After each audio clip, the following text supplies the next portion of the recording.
नमस्कार साथियों, स्वागत है आप सभी का वन सीट अकेडमी के आज के करंट अफेयर्स के इस नए सेशन में। साथियों, अगर आप भी यूपी पुलिस कांस्टेबल परीक्षा भर्ती 2026 की तैयारी कर रहे हैं तो आज का यह सेशन आपके लिए most important most expected session होने वाला है।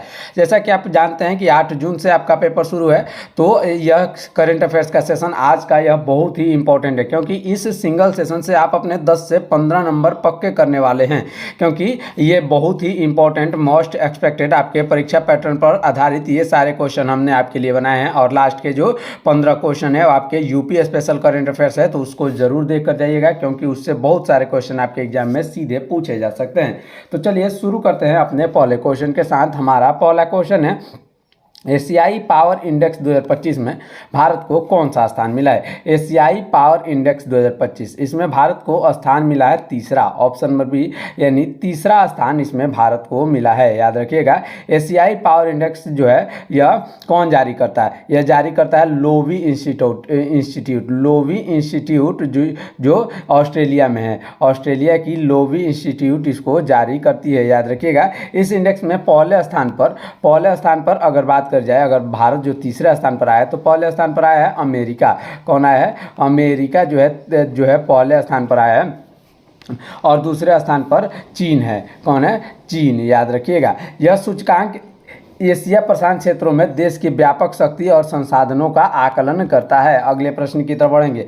पुस्तक द ग्रेट टेक गेम, पुस्तक के लेखक कौन है? यह जो पुस्तक है द ग्रेट टेक गेम, इस पुस्तक के लेखक है उर्जित पटेल। कौन है? ऑप्शन नंबर डी साथियों, उर्जित पटेल, जो कि भारतीय रिजर्व बैंक के 24वें गवर्नर जनरल के रूप में अपनी सेवाएं भी दे चुके हैं। 24वें गवर्नर के रूप में आरबीआई के जो 24वें गवर्नर थे वो थे उर्जित पटेल। याद रखिएगा, अगर आरबीआई की बात कर जाए तो आरबीआई की जो स्थापना है 1 अप्रैल को हुई थी।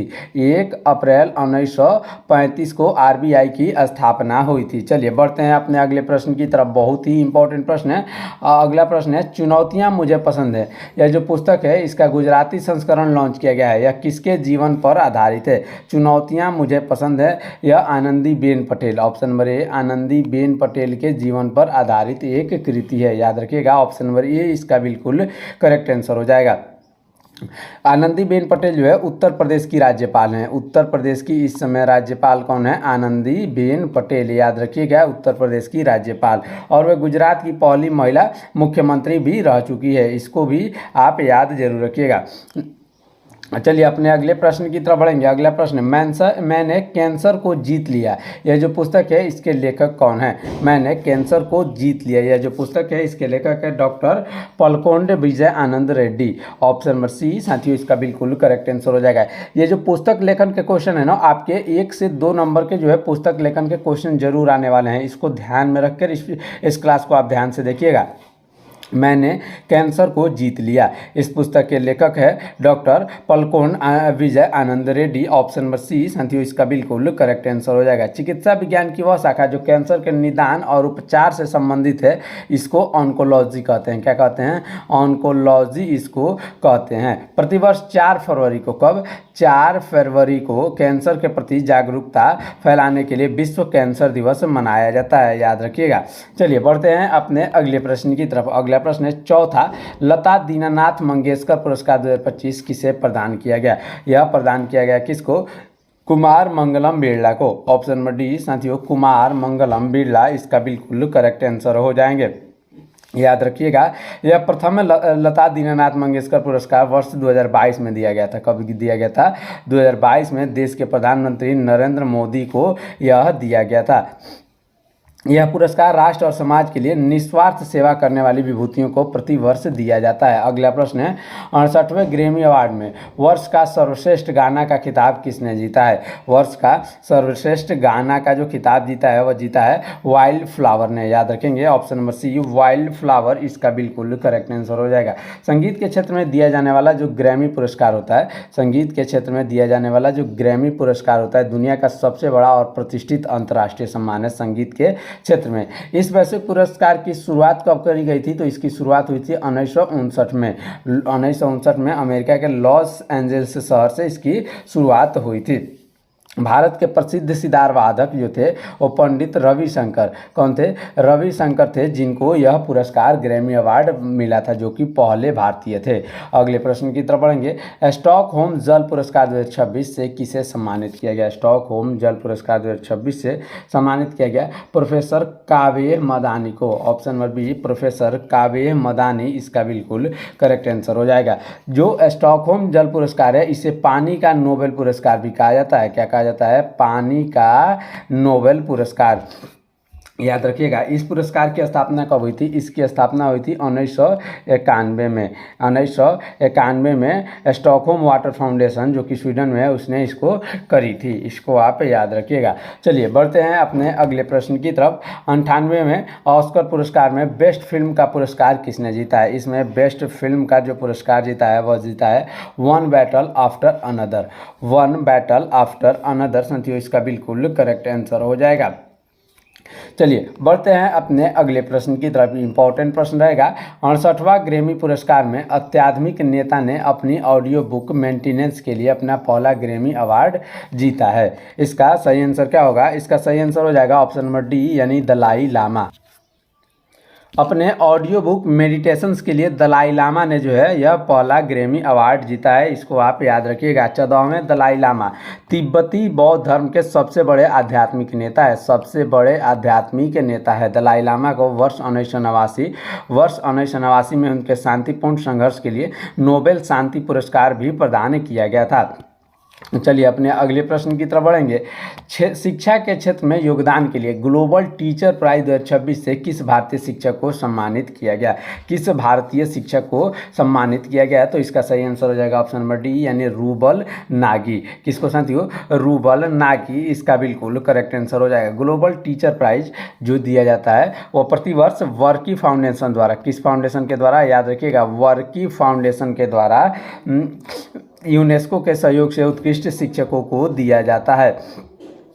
चलिए बढ़ते हैं अपने नेक्स्ट प्रश्न की तरफ। अगला प्रश्न है। संयुक्त राष्ट्र पर्यावरण कार्यक्रम द्वारा चैंपियंस ऑफ द अर्थ पुरस्कार 2025 इंस्पिरेशनल एंड एक्शन श्रेणी में किस भारतीय को सम्मानित किया गया है? इसमें सम्मानित किया गया है सुप्रिया साहू को। Option number A Supriya Sahu साथियों इसका बिल्कुल करेक्ट आंसर हो जाएगा। यूएनईपी की स्थापना, जो यूएनईपी है इसकी स्थापना कब हुई थी? 5 जून 1972 को इसकी स्थापना हुई थी। इसी संस्थान की स्थापना के उपलक्ष्य में प्रतिवर्ष 5 जून को हम विश्व पर्यावरण दिवस मनाते हैं 5 जून को।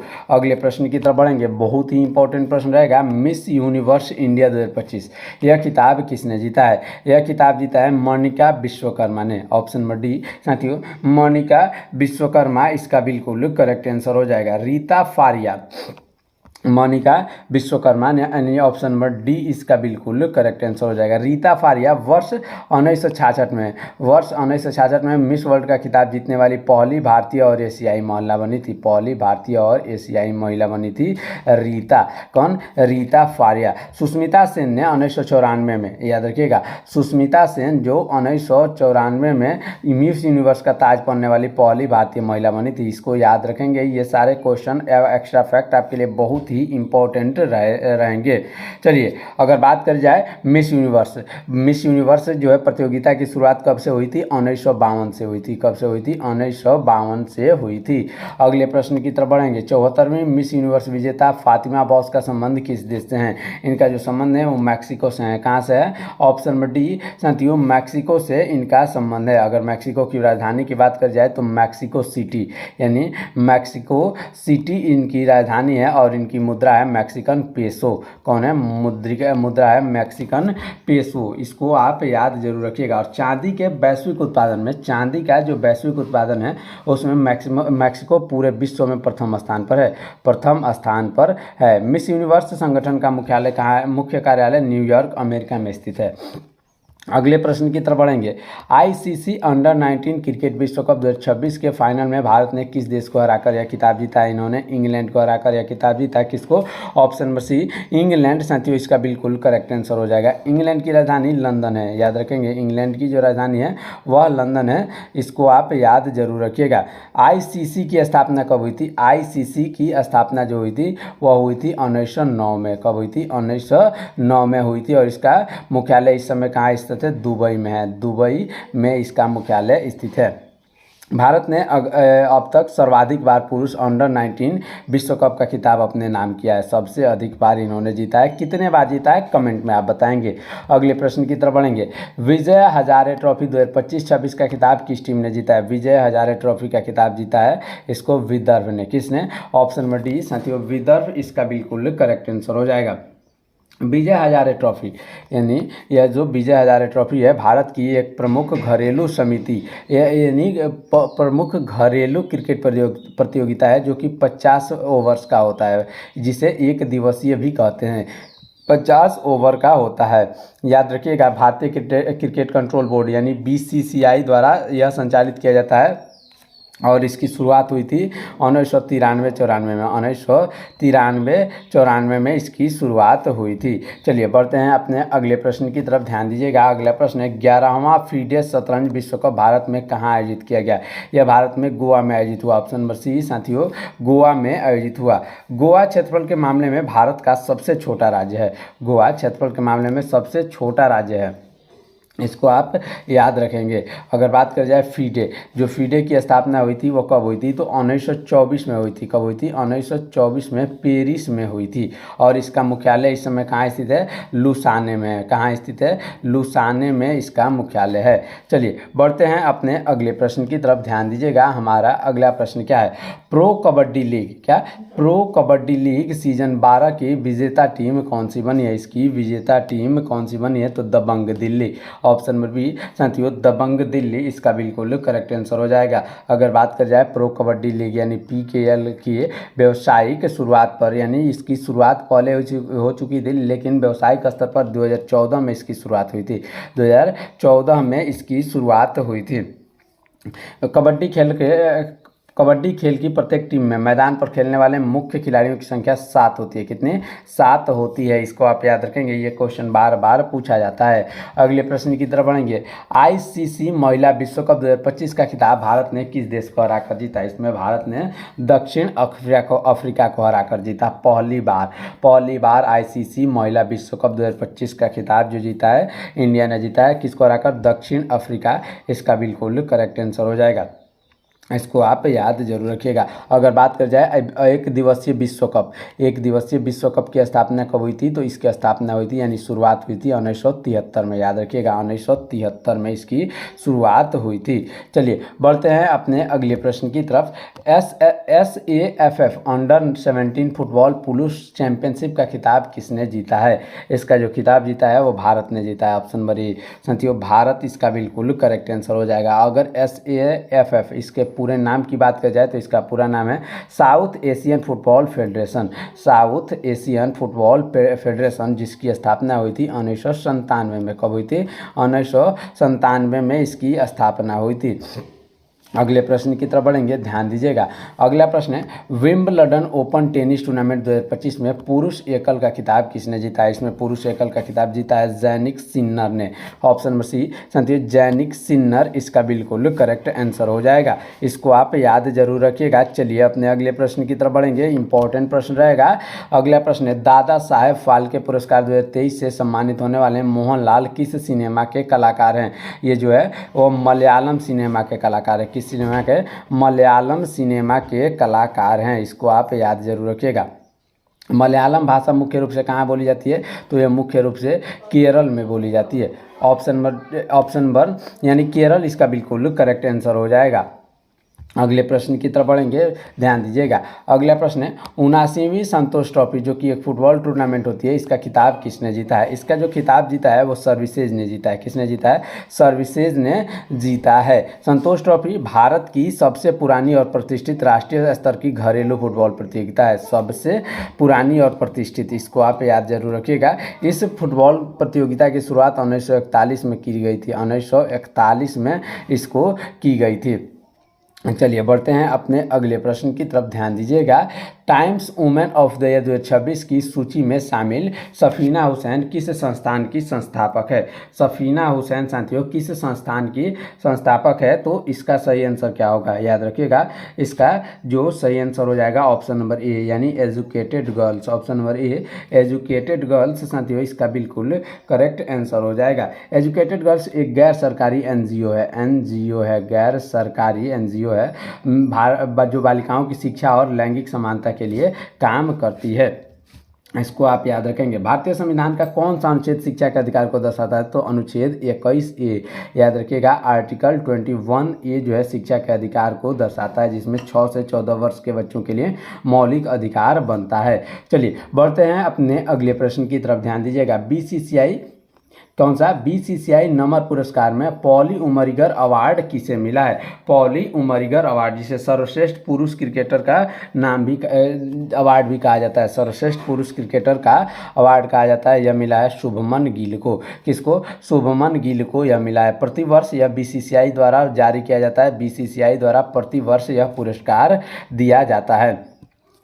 अगले प्रश्न की तरफ बढ़ेंगे, बहुत ही इंपॉर्टेंट प्रश्न रहेगा। अगला प्रश्न है सेमीकॉन इंडिया 2025 में उद्घाटित भारत के पहले 32 बिट स्वदेशी माइक्रो प्रोसेसर विक्रम 32 को किसके द्वारा डिजाइन किया गया है? इसको डिजाइन किया गया है किसके द्वारा? इसका सही आंसर हो जाएगा विक्रम साराभाई अंतरिक्ष केंद्र के द्वारा। ऑप्शन नंबर बी साथियों इसका करेक्ट आंसर हो जाएगा। विक्रम साराभाई अंतरिक्ष केंद्र जो है इसरो का सबसे बड़ा रॉकेट अनुसंधान केंद्र है, जो तिरुवनंतपुरम यानी केरल में स्थित है। कहाँ पर है? केरल में तिरुवनंतपुरम में स्थित है। इसकी स्थापना हुई थी 21 नवंबर 1963। 21 नवंबर 1963 को इसकी स्थापना हुई थी, याद रखिएगा। अगले प्रश्न की तरफ बढ़ते हैं। अगला प्रश्न है आदिवाणी, जिसे हाल ही में लॉन्च किया गया है, क्या है? आदिवाणी साथियों क्या है? एक जनजातीय भाषाओं के लिए एआई संचालित अनुवादक है। जनजातीय भाषाओं के लिए एआई संचालित अनुवादक है, इसको आप याद जरूर रखिएगा। भारतीय संविधान की 8वीं अनुसूची में 22 आधिकारिक भाषाओं को शामिल किया गया है। इसको आप याद रखिएगा। कितने? 22 आधिकारिक भाषाओं को शामिल किया गया है। अगले प्रश्न की तरफ बढ़ते हैं। अगला प्रश्न हमारा है नासा के TESS यानी टेस्ट मिशन द्वारा खोजे गए TOI 232B और C, इसका ये दोनों क्या हैं? इसको याद रखेंगे। दो चट्टानी एक्सप्लोनेंट्स हैं। ऑप्शन नंबर ए, ये दो चट्टानी एक्सप्लोनेंट्स हैं, इसको आप याद जरूर रखिएगा। नासा साथियों, नासा जो है इसकी स्थापना कब हुई थी? 1958 में, याद रखिएगा। 1958 में इसकी स्थापना हुई थी, जिसका मुख्यालय इस समय वाशिंगटन DC में है। अगले प्रश्न की तरफ बढ़ेंगे। इंपॉर्टेंट प्रश्न रहेगा, ध्यान से देखेंगे। स्नो लेपर्ड नामक एक विशेष पुलिस बटालियन को हाल ही में किस राज्य या केंद्र शासित प्रदेश में तैनात किया गया है? इसको तैनात किया गया है जम्मू कश्मीर में। Option number D, Jammu Kashmir इसका बिल्कुल करेक्ट आंसर हो जाएगा। चलिए बढ़ते हैं अपने अगले प्रश्न की तरफ, ध्यान दीजिएगा। किस राज्य सरकार ने वरिष्ठ नागरिकों के लिए अलग से कमीशन स्थापित करने के लिए वरिष्ठ नागरिक आयोग अधिनियम पास किया है? इसको पास किया है केरल ने। किसने? ऑप्शन नंबर बी साथियों, केरल इसका बिल्कुल करेक्ट आंसर हो जाएगा। केरल जो है देश में सर्वाधिक साक्षरता दर 94% से अधिक है, जहाँ की साक्षरता दर 94% से अधिक है, और इसकी बेहतर लिंगानुपात वाला भारतीय राज्य है। चलिए बढ़ते हैं अपने अगले प्रश्न की। तो उससे पहले एक क्वेश्चन आपके एग्जाम में बार बार पूछा जाता है, वृद्धजन दिवस। वृद्धजन दिवस कब मनाया जाता है? तो यह मनाया जाता है 1 अक्टूबर को। 1 अक्टूबर को वृद्धजन दिवस मनाया जाता है अंतर्राष्ट्रीय स्तर पर। अगले प्रश्न की तरफ बढ़ेंगे। अनुसूचित जाति यानी SC का उपवर्गीकरण करने वाला भारत का पहला राज्य कौन बना है? यह भारत का पहला राज्य बना है तेलंगाना। ऑप्शन नंबर डी साथियों, तेलंगाना इसका बिल्कुल करेक्ट आंसर हो जाएगा। तेलंगाना जो राज्य है इसका गठन 2 जून 2014 को हुआ था। 2 जून 2014 को हुआ था। यह आंध्र प्रदेश से अलग होकर भारत का 29वां राज्य बना था। चलिए बढ़ते हैं अपने अगले प्रश्न की तरफ। तिरासीवें गोल्डन ग्लोब अवार्ड 2026 में सर्वश्रेष्ठ नाटक का पुरस्कार किस फिल्म ने जीता है? इसमें सर्वश्रेष्ठ नाटक का जो पुरस्कार जीता है हैमनेट ने जीता है। ऑप्शन नंबर ए हैमनेट साथियों इसका बिल्कुल करेक्ट आंसर हो जाएगा। गोल्डन ग्लोब पुरस्कार ऑस्कर के बाद दुनिया का दूसरा सबसे बड़ा और प्रतिष्ठित पुरस्कार है, इसको आप याद जरूर रखिएगा। अगले प्रश्न की तरफ बढ़ेंगे, इंपॉर्टेंट प्रश्न रहेगा। हाल ही में टाइलर क्या हो जाएगा? टाइलर पुरस्कार 2026 से किसे सम्मानित किया गया है? साथियों टाइलर पुरस्कार 2026 से सम्मानित किया गया है किसको? इसका सही आंसर हो जाएगा टोबी कियर्स को। ऑप्शन नंबर सी टोबी कियर्स इसका बिल्कुल करेक्ट आंसर हो जाएगा। टाइलर पुरस्कार को पर्यावरण विज्ञान और पारिस्थितिकी क्षेत्र में नोबेल पुरस्कार भी माना जाता है। नोबेल पुरस्कार इसको माना जाता है किसके क्षेत्र में? ये पर्यावरण के क्षेत्र में। चलिए बढ़ते हैं अपने अगले प्रश्न की तरफ, ध्यान दीजिएगा। फिल्म लापता लेडीज़ को ऑस्कर के लिए भारत की आधिकारिक प्रविष्टि के रूप में चुना गया, इसके डायरेक्टर कौन है? लापता लेडीज़ के जो डायरेक्टर हैं वो कौन है? तो यह है किरण राव। ऑप्शन नंबर सी साथियों किरण राव इसका बिल्कुल करेक्ट आंसर होंगे, इसको आप याद जरूर रखिएगा। चलिए बढ़ते हैं अपने नेक्स्ट प्रश्न की तरफ, ध्यान दीजिएगा। हमारा अगला प्रश्न क्या है? संयुक्त राष्ट्र महासभा द्वारा वर्ष 2026 को किस अंतर्राष्ट्रीय वर्ष के रूप में घोषित किया गया है? इसको घोषित किया गया है किस? चारागाह एवं पशुपालकों का अंतर्राष्ट्रीय वर्ष। ऑप्शन नंबर डी साथियों इसका बिल्कुल करेक्ट आंसर हो जाएगा। चारागाह एवं पशुओं का अंतर्राष्ट्रीय वर्ष इसका बिल्कुल करेक्ट आंसर हो जाएगा। अगर बात कर जाए UNGA यानी संयुक्त राष्ट्र महासभा की स्थापना कब हुई थी? तो 1945 में हुई थी। कब हुई थी? 1945 में हुई थी, इसको आप याद जरूर रखिएगा। अगला प्रश्न हमारा देखेंगे। अगला प्रश्न है, भारत का पहला डिजिटल निवेश प्लेटफॉर्म लॉन्च करने के लिए चॉइस वेल्थ ने किस पेमेंट बैंक के साथ साझेदारी की है? इन्होंने इंडिया पोस्ट पेमेंट बैंक के साथ साझेदारी की है। इंडिया पोस्ट पेमेंट बैंक के साथ साझेदारी की है, इसको आप याद जरूर रखिएगा। अगले प्रश्न की तरफ बढ़ेंगे। अगला प्रश्न है, खेलो इंडिया पैरा गेम्स 2025 में उत्तर प्रदेश को कौन सा स्थान मिला? ये सारे अब यहाँ से यूपी स्पेशल करंट अफेयर्स है, ध्यान से देखेंगे। खेलो इंडिया पैरा गेम्स को जो है तीसरा स्थान मिला, 64 पदक के साथ इसमें उत्तर प्रदेश का तीसरा स्थान है, इसको आप याद जरूर रखिएगा। अगले प्रश्न की तरफ बढ़ेंगे, इंपॉर्टेंट प्रश्न रहेगा। अशोक लीलैंड 1000 करोड़ की लागत से अपनी आधुनिक EV यानी electric vehicle manufacturing plant Uttar Pradesh में कहाँ स्थापित कर रहा है? यह स्थापित हो रहा है कहाँ पर? सरोजनी नगर लखनऊ में। सरोजनी नगर लखनऊ साथियों इसका बिल्कुल करेक्ट आंसर हो जाएगा। चलिए बढ़ते हैं अपने अगले प्रश्न की तरफ। इंपॉर्टेंट प्रश्न रहेगा, 10 फरवरी 2026 को उत्तर प्रदेश का पहला ऐतिहासिक आर्थिक सर्वेक्षण राज्य के किस वित्त मंत्री द्वारा पेश किया गया? यह पेश किया गया सुरेश कुमार खन्ना के द्वारा। Option number C Suresh Kumar Khanna इसका बिल्कुल करेक्ट आंसर होंगे। नेक्स्ट प्रश्न देखेंगे, वाराणसी के किस प्रसिद्ध कारीगर को बनारसी सनाई के लिए प्रतिष्ठित GI टैग प्रमाणन प्राप्त हुआ है? यह प्राप्त हुआ है किसको? रमेश कुमार को। रमेश कुमार इसका बिल्कुल करेक्ट आंसर हो जाएगा। GI टैग यानी भौगोलिक संकेत जो है किसी उत्पाद को उसके विशिष्ट भौगोलिक मूल गुणवत्ता और पारंपरिक निर्माण विधि के लिए दिया जाता है, जो 10 वर्षों के लिए मान्य होता है। कितने वर्षों के लिए?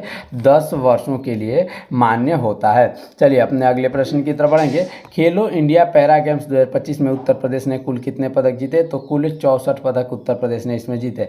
कितने? कुल 64 पदक इनमें उत्तर प्रदेश ने जीते हैं, इसको आप याद जरूर रखिएगा। अगले प्रश्न की तरफ बढ़ेंगे। इंपॉर्टेंट प्रश्न रहेगा जो हमारा अगला प्रश्न है, वैश्विक तकनीक कौशल को बढ़ावा देने और साइबर हमलों से सुरक्षा के सुधार के लिए उत्तर प्रदेश सरकार ने किस संस्थान के साथ समझौता किया है?